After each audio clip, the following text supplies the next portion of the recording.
No. Not again. There are good days and bad days. Some days he just wakes up and cries all day. But today is one of those good days in Tobias's world. With his mommy, Charity De Leon, by his side, he happily sits under his avocado tree. We do a lot of, well, we used to before he got sick, do a lot of barefoot walking outside, a lot of grounding. But his skin peels now. Their new normal is anything but normal. Wow, I love this now. And his hair's growing back light brown, and his hair was jet black before. Last fall, Tobias got sick. It started with flu-like symptoms. And then we started noticing a lot of bruising. He didn't want to eat anymore. All he wanted to do was nurse. The devastating diagnosis came last December. It just felt like my whole world caved in. And I was in shock. B-cell acute lymphoblastic leukemia is our most common diagnosis in children. Dr. Matthew Ramirez is a pediatric hematologist-oncologist. The toughest part is the new diagnosis, talking to the family. He's part of a team of doctors at Palm Beach Children's Hospital caring for Tobias. Charities turned to social media to share every step of their journey with leukemia. It's a free cut now. It's a free cut. I saw you shaved your head. I did. And Why did you do it? maybe my way of having some control, to be in solidarity with him. He looked in the mirror and he looked at me and touched my head and said, "Mommy, like me."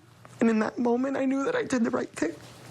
Part of doing the right thing is bringing awareness. We need to talk about it as a society. Not just to inform parents what to look for and how to care for their children, but the devastation that this brings to a family. It destroys a family. Sophie, can you say hello?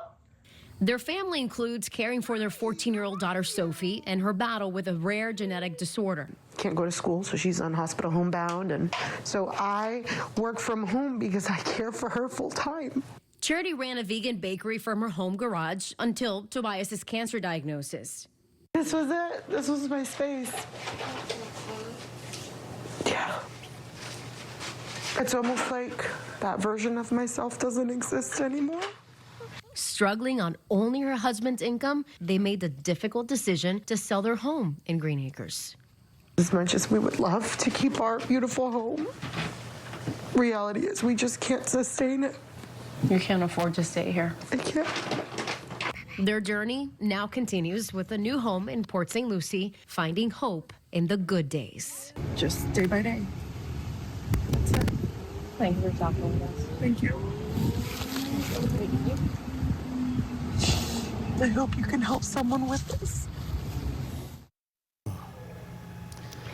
It's tough. Yeah. You know, she says, what can I do? I mean, do I want to fall apart? Of course. But she says, I've got to stay strong, you know, for Tobias, for her, the entire family. And she also mentioned it's a diagnosis that the entire family gets because they're all affected by it. Well, you know, such an eloquent description of that, Hani. First of all, to see their courage, we see the pain, we see the suffering, and it's the entire family that deals with that, not just one person. And our hearts go out to them. Resource-wise, though, do they have at least some semblance of a network right now? That there's that's the other takeaway I had from the story. Right, but the chemo is so aggressive and there's so many side effects and it is so expensive that the family needs any little bit of help they can. They need that network to be bigger. Absolutely. So they do have an Amazon care and wish list for diapers, wipes, things like that. And this was actually a picture from Monday that Charity shared with me.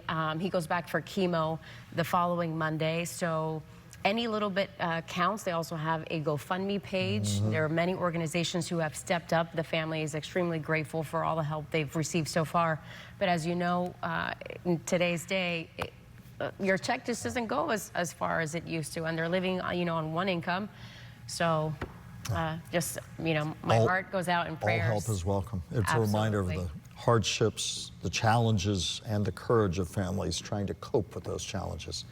And a story we will continue to follow. Absolutely.